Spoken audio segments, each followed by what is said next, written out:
Ani gaafa akka onkooduutu dumbulloo cabduudhaan kenne.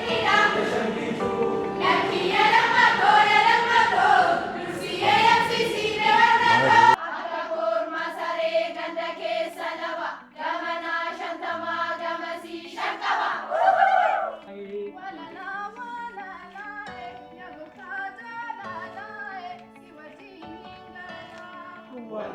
Walalae, ya gifti jalalae, si wajin ingalae. Walalae, ya gofta jalalae, si wajin ingalae. Ijoolluma walitti haasine, akkamiin argattee adoon raaffanne.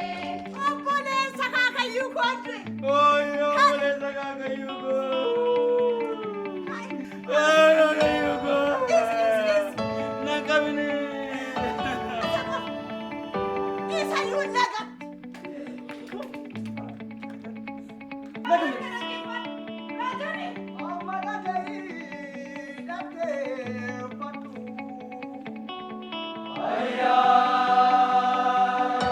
Ani gaafa akka onkooduutu dumbulloo cabduudhaan kenne.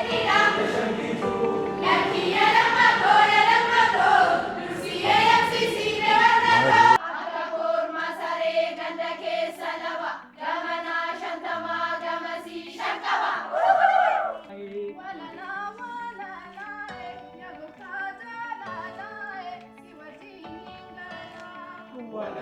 Walalae, ya gifti jalalae, si wajin ingalae.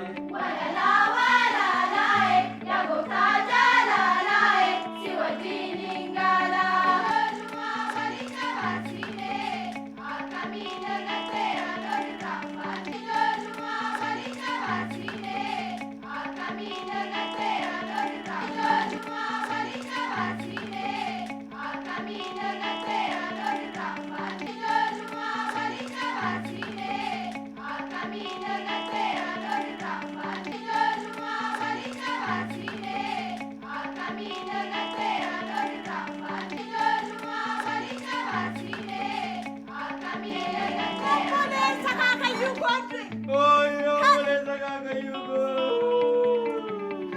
Kaakayyuu koo. Nakabine. Isayyuu laga.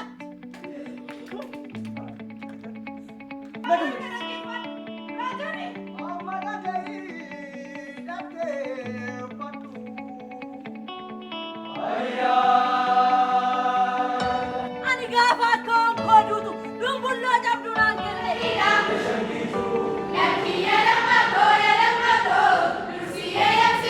Akka korma saree ganda keessa laba gamanaa shantamaa gamasii shan qaba.